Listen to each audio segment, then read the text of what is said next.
Saudi airline ने पाकिस्तानियों को बड़ी खुशखबरी सुना दी। पाकिस्तान के लिए बैनुल-अक़वामी रूट्स पर 50% रियायत का ऐलान। पाकिस्तानी मुसाफिर इस प्रमोशनल पेशकश से फायदा उठाने के लिए 1 सितंबर से 30 नवंबर 2024 के दौरान सफर के लिए अपने टिकट 31 अगस्त 2024 तक बुक करा सकते हैं।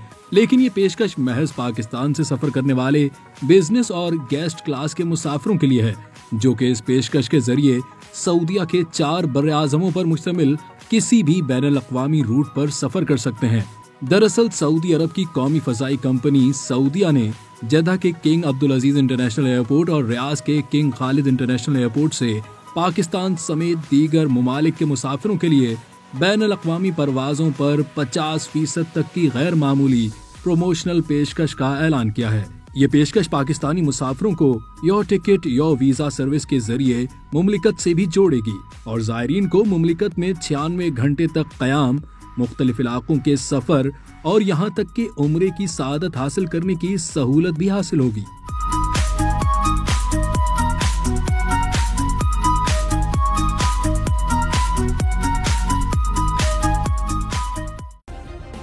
सब्सक्राइब करें और बेल दबाएं ताकि कोई खबर रह न जाए।